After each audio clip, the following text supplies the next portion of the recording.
जय स्वर्ग का राज भी मिल जाए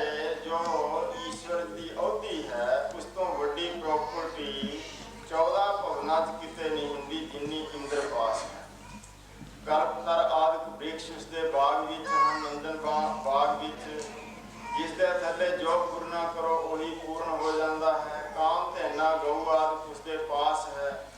ਪ੍ਰੋਪਰਟੀ ਦੀ ਉਹਦੀ ਹੈ ਇੰਦਰ। ਜੇ ਕਹਿੰਦੇ ਸੁਰਗ ਦਾ ਰਾਜ ਵੀ ਮਿਲ ਜਾਏ ਫਿਰ ਵੀ ਨੱਚ ਦੁਰਲਭਮ। ਇਹ ਵੀ ਕੋਈ ਖਾਸ ਗੱਲ ਨਹੀਂ। ਜੋ ਪਾਤਸ਼ਾਹ ਕਹਿਣ ਲੱਗੇ ਵੀ ਦੁਰਲਭ ਨਹੀਂ ਹੈ। ਇਹ ਵੀ ਉਦਾਂ ਹੀ ਆ, ਤੁਹਾਡਾ ਮਨੁੱਖਾ ਜਨਮ ਜ਼ਿਆਦਾ ਦੁਰਲਭ ਹੈ ਇਹਨਾਂ ਸਾਰੀਆਂ ਵਸਤੂਆਂ ਨਾਲੋਂ। ਨੱਚ ਦੁਰਲਭੰ ਭੋਜਨੰ ਵਿੰਜਨੰ, ਨੱਚ ਦੁਰਲਭੰ ਸਵੱਛ ਅੰਬਰਹਿ। ਕਹਿਣ ਲੱਗੇ ਮਹਾਰਾਜ ਫਿਰ ਸਾਡੀ ਇੱਕ ਪਾਸੇ ਛੁੱਟੀ ਹੋਰ ਵੀ ਜਾਂਦੀ ਹੈ, ਉਹ ਹੈ ਭੋਜਨੰ ਵਿੰਜਨੰ। 36 ਪਦਾਰਥਾਂ ਦੇ ਭੋਜਨਾਂ ਨੂੰ ਵਿੰਜਨੰ ਜਿਹੜਾ ਛਕਣਾ ਹੈ, ਇਸ ਪਾਸੇ ਵੀ ਸਾਡੀ ਮਨ ਦੀ ਤ੍ਰਿਪਤੀ ਜਾਂਦੀ ਹੈ। ਸ਼ਾਇਦ ਇਹ ਕੁਛ ਫਿਰ ਦੁਰਲਭ ਵਸਤੂ ਹੀ ਹੋਵੇਗੀ, ਕਿਉਂਕਿ ਖਾਧਾ ਪੀਤਾ ਤਾਂ ਲਾਹੇ ਰਹੀ ਹੈ। ਜੋ ਕੁਛ ਖਾ ਲਿਆ ਉਹੀ ਸਾਡਾ, ਬਾਕੀ ਤਾਂ ਫਨਾ ਫੇਲਾ ਹੀ ਹੈ। ਸਰੀਰ ਨੇ ਤਾਂ ਰਹਿਣਾ ਨਹੀਂ। ਛਕਣਾ ਛਕਾਉਣਾ ਤਾਂ ਕਿਸੇ ਹੱਦ ਤੱਕ ਦੁਰਲਭ ਹੀ ਹੋਵੇਗਾ। ਹਜ਼ੂਰ ਪਾਤਸ਼ਾਹ ਕਹਿਣ ਲਗੇ ਫਿਰ ਪਹਿਨਣਾ, ਅੱਛੇ ਅੱਛੇ ਕੱਪੜੇ ਪਹਿਨੇ ਜਾਣ, ਉਹ ਵੀ ਦੁਰਲਭ ਵਸਤੂ ਹੈ। ਸਰੀਰ ਦਾ ਇੰਪ੍ਰੈਸ਼ਨ ਪੈਂਦਾ ਹੈ, ਦੂਸਰੇ ਤੇ ਅਸਰ ਪੈਂਦਾ ਹੈ ਵੀ ਹਾਂ ਇਹ ਹੈ ਕੁਛ ਕੀਮਤੀ ਕੱਪੜੇ, ਅੱਛੇ ਅੱਛੇ ਕੱਪੜੇ ਪਹਿਨਣ ਦਾ। ਇਹ ਤਾਂ ਚੀਜ਼ਾਂ ਦੁਰਲਭ ਮਹਾਰਾਜ ਲੱਗ ਹੀ ਰਹੀਆਂ ਹਨ ਸਾਨੂੰ। ਹਜ਼ੂਰ ਪਾਤਸ਼ਾਹ ਕਹਿਣ ਲੱਗੇ ਭਾਈ ਤੁਹਾਡਾ ਮਨੁੱਖਾ ਜਨਮ ਇਹਨਾਂ ਤੋਂ ਬਹੁਤ ਜ਼ਿਆਦਾ ਦੁਰਲਭ। ਨੱਚ ਦੁਰਲਭੰ ਭੋਜਨੰ ਵਿੰਜਨੰ। 36 ਪਦਾਰਥਾਂ ਦਾ ਖਾਣਾ ਵੀ ਜਿਹੜਾ ਹੈ ਇਹ ਵੀ ਨੱਚ ਦੁਰਲਭੰ ਨਹੀਂ, ਦੁਰਲਭ ਨਹੀਂ ਹੈ, ਉੱਦਾਂ ਹੀ ਹੈ। ਤੁਹਾਡੇ ਨਾਲੋਂ, ਤੁਹਾਡੇ ਮਨੁੱਖਾ ਜਨਮ ਨਾਲੋਂ ਬਹੁਤ ਘਟੀਆ ਵਸਤੂ ਹੈ, ਤੁੱਛ ਹੈ। ਇਹ ਜ਼ਿਆਦਾ ਦੁਰਲਭ ਹੈ ਮਨੁੱਖਾ ਜਨਮ। ਤੇ ਸਵੱਛ ਅੰਬਰਹਿ, ਸ੍ਰੇਸ਼ਟ ਵਸਤਰ ਪਹਿਨਣੇ ਵੀ ਜਿਹੜੇ ਹੈ ਇਹ ਵੀ ਇਸ ਦੀ ਦੇਹ ਦੀ ਜਿਹੜੀ ਮਨੁੱਖਾ ਦੇਹ ਹੈ ਇਸ ਦੇ ਮੁਕਾਬਲੇ ਵਿੱਚ ਤੁੱਛ ਹੀ ਹੈ। ਇਸ ਦੀ ਇਦੋਂ ਜ਼ਿਆਦਾ ਮਹੱਤਤਾ ਹੈ। ਪਰ ਜੇ ਇਹ ਪਰਮੇਸ਼ਰ ਦੇ ਨਾਮ ਵਿੱਚ ਲੱਗੇ, ਸਾਈਂ ਦੀ ਯਾਦ ਵਿੱਚ ਆਪਣਾ ਸਮਾਂ ਬਤੀਤ ਕਰੇ ਤਾਂ ਐਸਾ ਹੈ। ਸੁਸਤੀ ਤੇ ਆਪਾਂ ਫਿਰ ਇਹ ਧਾਰਨਾ ਇੱਕ ਵਾਰ ਪੜ੍ਹ ਲੈਂਦੇ ਹਾਂ। ਯਾਦ ਸਾਈਂ ਦੀ ਗੁਜ਼ਰੇ ਉਮਰ ਵਿੱਚ ਲੇਖੇ, ਉਮਰ ਵਿੱਚ ਲੇਖੇ। ਯਾਦ ਸਾਈਂ ਦੀ ਗੁਜ਼ਰੇ ਉਮਰ ਵਿੱਚ ਲੇਖੇ, ਉਮਰ ਵਿੱਚ ਲੇਖੇ। ਯਾਦ ਸਾਈਂ ਦੀ ਗੁਜ਼ਰੇ ਉਮਰ ਵਿੱਚ ਲੇਖੇ, ਉਮਰ ਵਿੱਚ ਲੇਖੇ। ਯਾਦ ਸਾਈਂ ਦੀ ਗੁਜ਼ਰੇ ਉਮਰ ਵਿੱਚ ਲੇਖੇ, ਉਮਰ ਵਿੱਚ ਲੇਖੇ।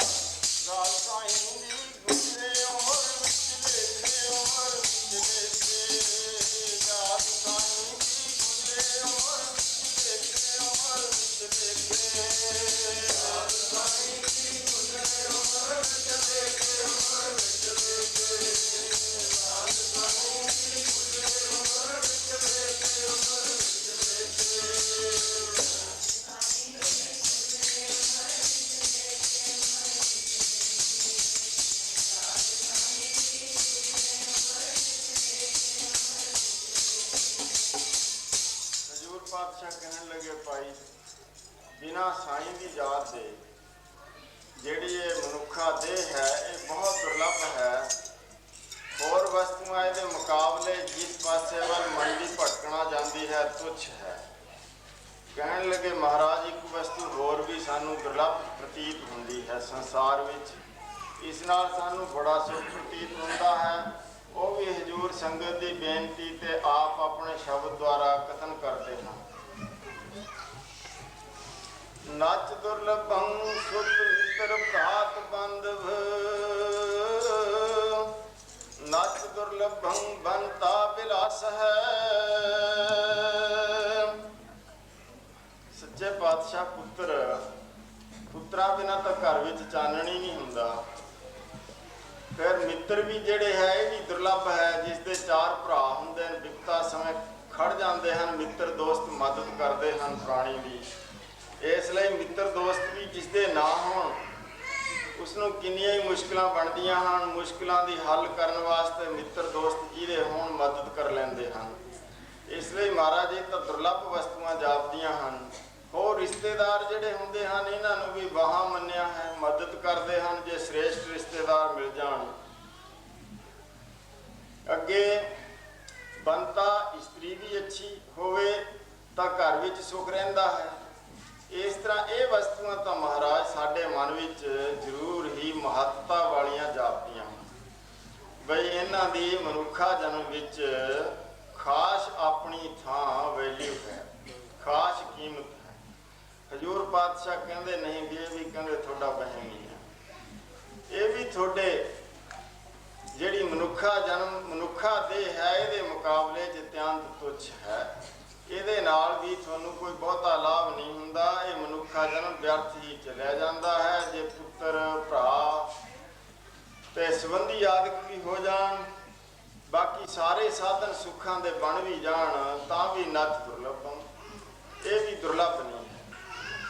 ये भी तुच्छ ही वस्तुआं हैं। हजूर पातशाह कहन लगे अगे होर दसदे हैं नच दुर्लभम विद्या पुरवीणम, नच दुर्लभम चतर चंचल है।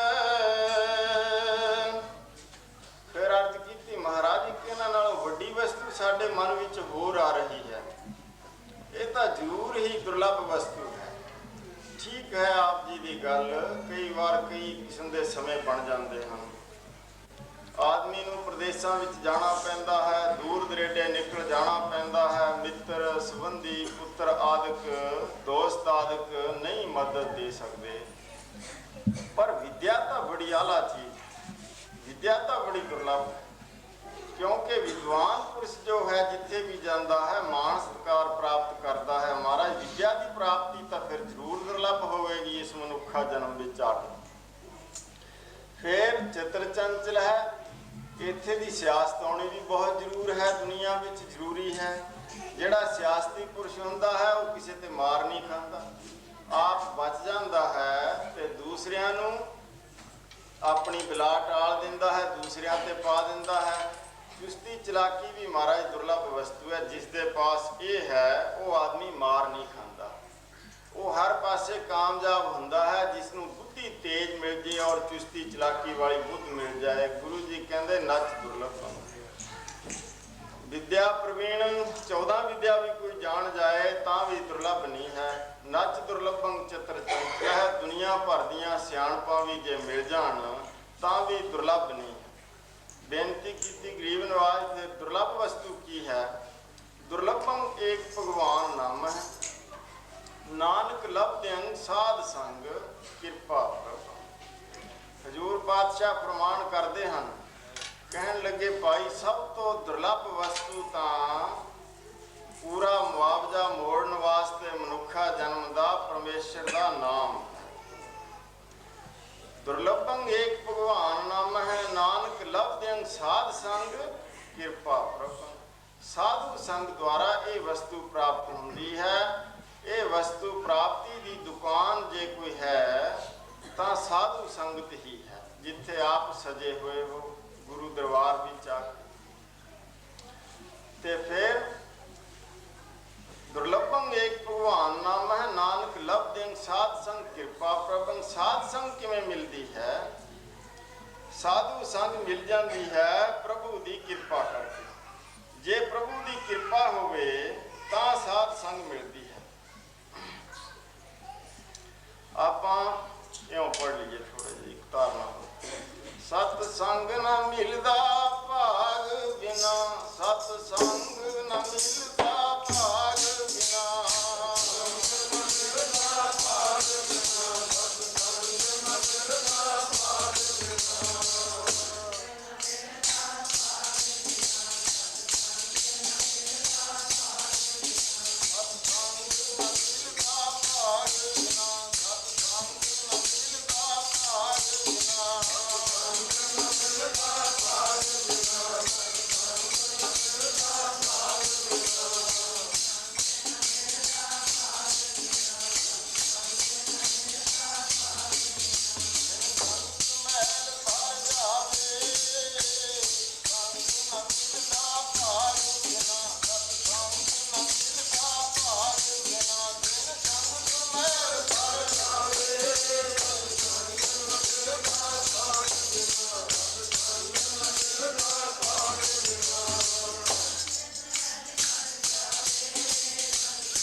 सत्संग न लभै, बिन संगत मैल भरीजै जियो। हजूर पातशाह संगत दी सत्संगत दी महत्व दसदे होया दस रहे हैं, भागां ते बिना संगत प्राप्त नहीं हुंदी। बिना संगत तो करन ते नुकसान की है, बिन संगत मैल भरीजै जियो। हजूर पातशाह कहते मन प्रागंदा हो जाता है, मन मैला हो जाता है बिना संगत करन तो। मन मैला विकारां वल दौड़दा है, बुराइयां वल दौड़दा है, शाइयां दूर रह जांदियां हैं। फिर इत्थे भी ईरखा, वकीली, चिंता, फिकरां विच गलतान रहिंदा है, अगंत विच भी नरकां विच जाना पैंदा है। इसलिए संगत बहुत ही जरूरी है। तुलसी जी भी दसदे हैं, सुत दारार लक्ष्मी पापी के भी होए, संत समागम हर कथा तुलसी दुर्लभ दोए। प्रभु कृपा ते मिलदी संगत संतां दी, प्रभु कृपा ते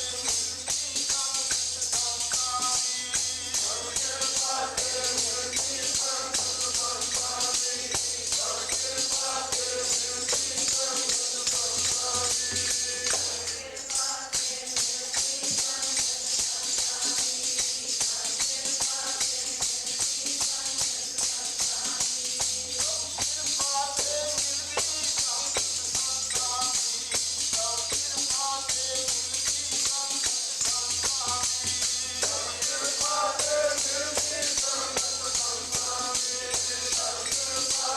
मिलदी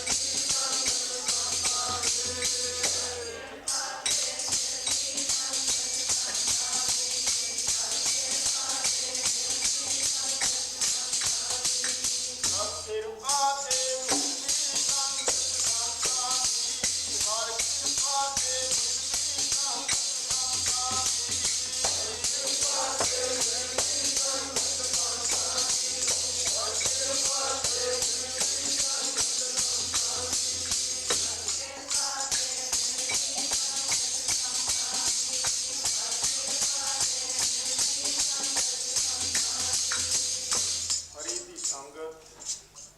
परमेश्वर की संगत हरि परमेश्वर वाहिगुरु की कृपा द्वारा ही मिलती है। आपां छोटे जे प्रसंग द्वारा होर गहराई नाल समझ लईए ताकि संगत का किन्ना क लाभ। एक बार गुरु नानक साहब महाराज जी जगत जलंधे की सार लेंदे हुए एक शहर विच बाहर ठहरे एक वृक्ष की छां थल्ले बेअंत संगतां ने गुरु नानक तपा जी महाराज के आउण दीयां खबरां सुनियां, वहीरां घत दित्तियां। बहुत सारियां ने मन भाउंदी सेवा की ते नाम की दात प्राप्त की। बहुत सारियां ने उसकी कमाई भी की। एक गुरमुख सज्जन इहा जिहा सी जिहड़ा जितने दिन हजूर पातशाह रहे 10-15 दिन सेवा भी करता रहा, नाम की दात भी प्राप्त कर लई, मन सोहना टिकन लग गया। पिछों भी हजूर पातशाह महाराज के दसे मुताबिक सिमरन करता रहा। मन की वृत्ति ऐसी बन गई कि सारा दिन सारी रात अंतर्मुख वृत्ति ही रखा करता। एक अथाह आनंद बन गया जिस दे आनंद के मुकाबले संसार की जिहड़ी खुशी है वो एक बूंद मनी है। जो परमेश्वर की बंदगी की खुशी है जब परमेश्वर का नाम मन विच बस जाए, समुंदर मन्या। उस समुंदर दे विच तारियां लाउण लग्या।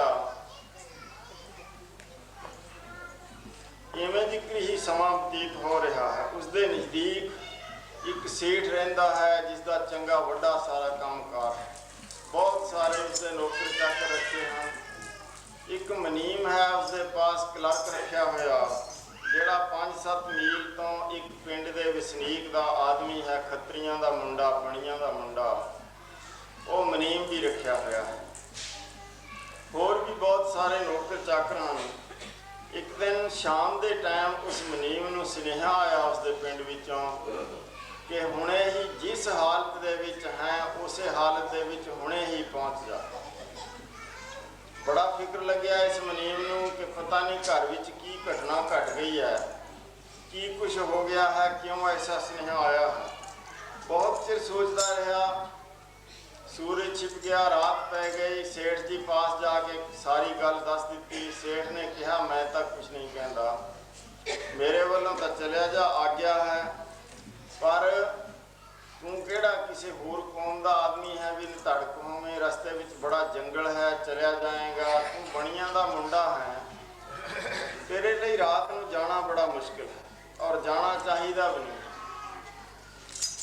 फिर उसने सारी गल सेठ जी को कहा कि सेठ जी बड़ा करड़ा सुनेहा आया है कि हुणे ही पहुँच जिमें भी पहुँच सकता, मैं जाना जरूरी है। सेठ कहने लग्या इत्थों थोड़े मकान छड्ड के गुरु नानक महाराज जी का सिख रहिंदा है, उसके पास चलिया जा, वो तेरी मदद कर देगा। जे मदद ना करे तो तू उसनों कह दी कि गुरु के वास्ते रब के वास्ते मेरी मदद करो, एक मेरा छोटा जा टैची केस है, ये उठा के मेरे नाल जाके मैनू पिंड छड्डिया, आप परोपकारी।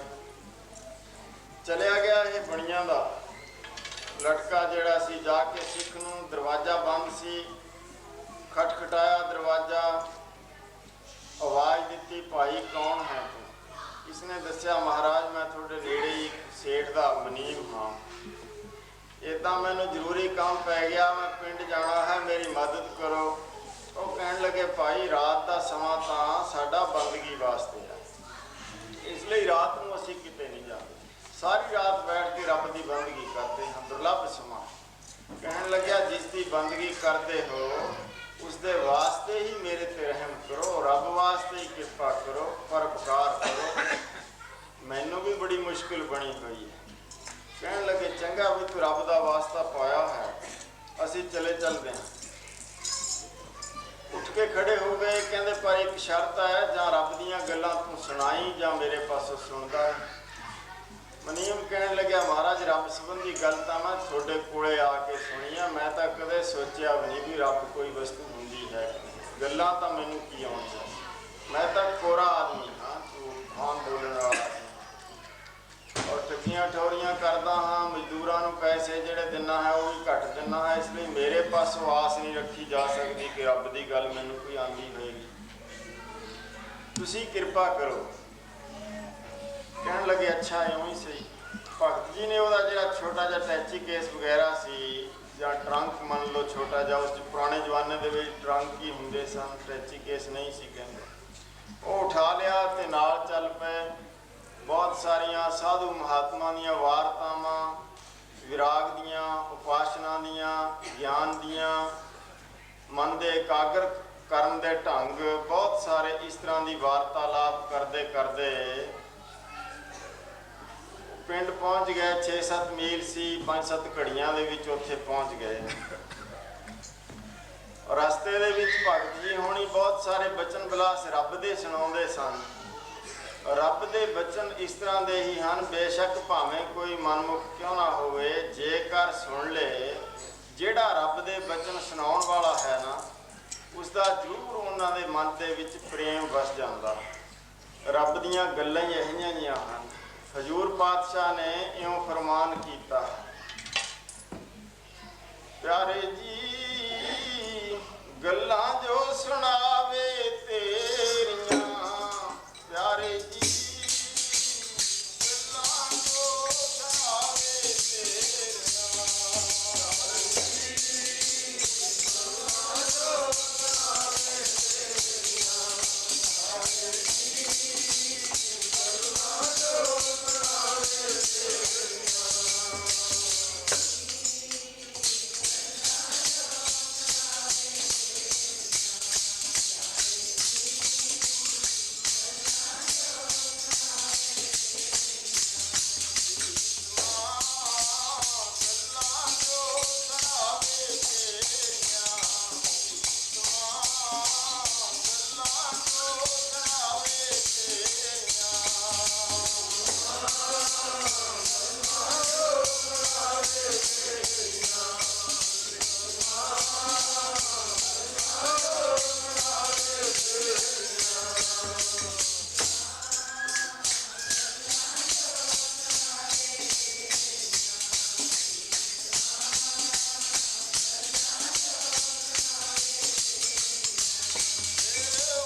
ਲਈ ਰੱਬ ਦੀਆਂ ਗੱਲਾਂ ਕਰਨ ਦਾ ਮਨ ਤੇ ਅਸਰ ਹੁੰਦਾ ਹੈ। ਪ੍ਰੇਮਾ ਭਗਤੀ ਆਦਿਕ ਦੀਆਂ ਗੱਲਾਂ ਸੁਣਨ ਨਾਲ ਆਦਮੀ ਦਾ ਹੰਕਾਰ ਦੂਰ ਹੋ ਜਾਂਦਾ ਹੈ, ਹੰਕਤਾ ਜਿਹੜੀ ਹੈ ਉਹ ਨਿਕਲ ਜਾਂਦੀ ਹੈ। ਇਸ ਲਈ ਆਦਮੀ ਦਾ ਮਨ ਪਿਆਰ ਨਾਲ ਭਰ ਜਾਂਦਾ ਹੈ। ਹੰਕਾਰ ਤੋਂ ਰਹਿਤ ਹੋ ਕੇ ਆਦਮੀ ਦਾ ਜੀ ਕਰਦਾ ਹੈ ਇਸ ਦੀ ਸੇਵਾ ਕਰਾਂ ਜਿਸ ਨੇ ਗੱਲਾਂ ਸੁਣਾਈਆਂ ਹਨ। ਇਉਂ ਇਸ ਦੇ ਮਨ ਤੇ ਅਸਰ ਹੋਇਆ ਗੁਰਮੁਖ ਦੇ ਮਨ ਤੇ ਬਾਕੀ ਗੱਲਾਂ ਦਾ ਅਸਰ ਇੱਦਾਂ ਹੰਕਾਰ ਦੂਰ ਨਹੀਂ ਹੁੰਦਾ, ਇਸ ਲਈ ਸੇਵਾ ਕਰਨ ਨੂੰ ਜੀ ਨਹੀਂ ਕਰਦਾ। ਮਨ ਵਿਹਲਾ ਔਰ ਹੌਲਾ ਫੁੱਲ ਹੋ ਜਾਂਦਾ ਹੈ ਰੱਬ ਦੇ ਘਰ ਦੀਆਂ ਗੱਲਾਂ ਸੁਣ ਕੇ, ਸਾਧੂ ਮਹਾਤਮਾ ਦੀਆਂ। ਇਸ ਲਈ ਮਨ ਦੇ ਵਿੱਚ ਪਿਆਰ ਉਪਜਦਾ ਹੈ, ਹੰਕਾਰ ਤੋਂ ਖਾਲੀ ਹੋ ਜਾਂਦਾ ਹੈ ਮਨ ਵਿਰਾਗ ਭਗਤੀ ਆਦਿਕ ਦੇ ਬਚਨ ਸੁਣ ਕਰਕੇ। ਇਸ ਲਈ ਜਿਹੜਾ ਵੀ ਸੁਣਦਾ ਹੈ ਉਸਦਾ ਜੀ ਕਰਦਾ ਹੈ ਮੈਂ ਇਸ ਦੀ ਵੱਧ ਤੋਂ ਵੱਧ ਸੇਵਾ ਕਰ ਸਕਾਂ। ਸਿਰ ਵੱਢਣ ਦਾ ਮਤਲਬ ਹੈ ਹੰਕਾਰ ਰਹਿਤ ਹੋ ਕੇ ਨਿਮਰਤਾ ਨਿਰਮਾਣਤਾ ਨਾਲ ਸੇਵਾ ਕਰਨੀ। ਇਉਂ ਇਸ ਦੀ ਸੇਵਾ ਕੀਤੀ। ਹੁਣ ਸਮੇਂ ਦੇ ਮੁਤਾਬਕ ਆਪਾਂ ਇੱਥੇ ਭੋਗ ਪਾਉਂਦੇ ਹਾਂ। ਸੰਗਤ ਦਾ ਬਹੁਤ ਹੀ ਵੱਡਾ ਫਲ ਹੈ। ਆਪ ਜੀ ਨੇ ਇਹੀ ਆਪਾਂ ਨੂੰ ਇਸ ਸਾਖੀ ਵਿੱਚੋਂ ਸਿੱਖਿਆ ਮਿਲਦੀ ਹੈ ਕਿ ਸਭ ਤੋਂ ਦੁਰਲੱਭ ਵਸਤੂ ਸੰਗਤ ਹੈ, ਸਾਧੂ ਸੰਗਤ। ਗੁਰੂ ਮਹਾਰਾਜ ਦੇ ਦਰਬਾਰ ਦੀ ਹਾਜ਼ਰੀ ਭਰਨੀ ਹੀ ਇਸ ਦੇ ਮਨੁੱਖਾ ਜਨਮ ਦੇ ਵਿੱਚ ਸਭ ਤੋਂ ਦੁਰਲੱਭ ਵਸਤੂ ਇਹੀ ਹੈ। ਪ੍ਰਾਪਤ ਕਰਨ ਵਾਲੀ ਵਸਤੂ ਸਾਰੀਆਂ ਹੀ ਬਾਕੀ ਤੁੱਛ ਹਨ। ਇਸ ਦਾ ਫਲ ਇਤਨਾ ਹੈ ਕਿ ਇਹ ਪਾਪੀ ਆਦਮੀ ਵੀ ਮਹਾਤਮਾ ਦੇ ਬਚਨ ਸੁਣ ਕੇ 5-4 ਘੜੀਆਂ ਸਾਧੂ ਦੀ ਸੰਗਤ ਕਰਨ ਵਾਸਤੇ ਮੁਕਤੀ ਦੇ ਯੋਗ ਹੋ ਗਿਆ, ਇਸ ਦਾ ਭਲਾ ਹੋ ਗਿਆ ਸੀ। ਇਸ ਲਈ ਇੱਕ ਦਿਨ ਦੀ ਸੰਗਤ ਕੀਤੀ ਹੋਈ ਇਸ ਦੇ ਸਾਰੇ ਜਨਮ ਦੇ ਪਾਪ ਧੋਤੇ ਗਏ ਸੀ। ਆਪ ਤਾਂ ਵਡਭਾਗੇ ਹੋ, ਧੰਨਤਾ ਯੋਗ ਹੋ, ਰੋਜ਼ ਹੀ ਸੰਗਤ ਕਰਦੇ ਹੋ। ਇਸ ਲਈ ਸੰਗਤ ਬਹੁਤ ਹੀ ਦੁਰਲੱਭ ਹੈ। ਇੱਥੇ ਆਪਾਂ ਭੋਗ ਪਾ ਦਿੰਦੇ ਹਾਂ। ਸਮਾਂ ਕਾਫੀ ਹੋ ਗਿਆ। ਵਾਹਿਗੁਰੂ ਜੀ ਕਾ ਖਾਲਸਾ।